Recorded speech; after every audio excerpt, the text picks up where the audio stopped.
I think Jesus was betrayed also by a mistaken disciple. When we look at Judas, I mean, this guy had it all, really. And yet, for some reason, he was going through a process in his life that was not literally known as a commitment to Christ. I'm convinced, and I suppose I'm leaning out a little bit here on an opinion, but I do believe that Judas maybe wasn't all into the money issue. Granted, he sold him out, and he was a treasure, and he had some desires for that. But I think there's some support to the idea that maybe Judas, in a really weird way, didn't expect that he would be found guilty and be condemned to death on a cross. That if Jesus was put in the right spot, that maybe he would show who he really was. That he would be able to make it very clear to the people that I am the Son of God. And I think Judas, in a way, kind of knew that. And he was to say that maybe Jesus would display himself and he would explain, "Our Father who art in heaven, hallowed be thy name, thy kingdom come." Finally, the kingdom would come. There would be no more torment. There would be no more of this turmoil. There would be no more of this wanting and desire. There would be no more of this kind of idea of pulling both ways, that I want this and I want that. Judas wasn't a dummy. He knew that he had a vice with cash.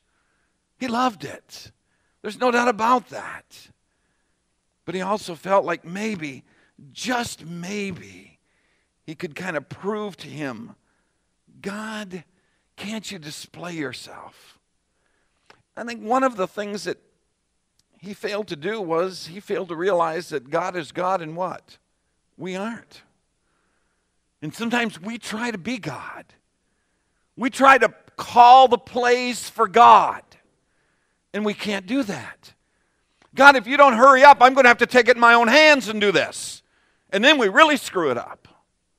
But God, in his own timing, and in his own way, and in his own will, is able to disclose to all of us what is best. In Ecclesiastes 5, it says, watch your step when you enter God's house. Enter to learn. That's far better than the mindlessly offering a sacrifice, doing more harm than good. Don't shoot off your mouth or speak before you think. Don't be too quick to tell God what you think he wants to hear. God's in charge, not you. The less you speak, the better. That's not me speaking, all right? I'm just reading from the Bible, all right? We must come to hear what he says, not presume to know what pleases God and offer what we think is best. Sometimes we betray God in unique ways. I think Rick touched on that just a few minutes ago. Last week he spoke on roller coasters. If he was still sitting here. Yeah, come on back up. Just have a nice chair there. Just kind of put your feet right up and just relax, okay?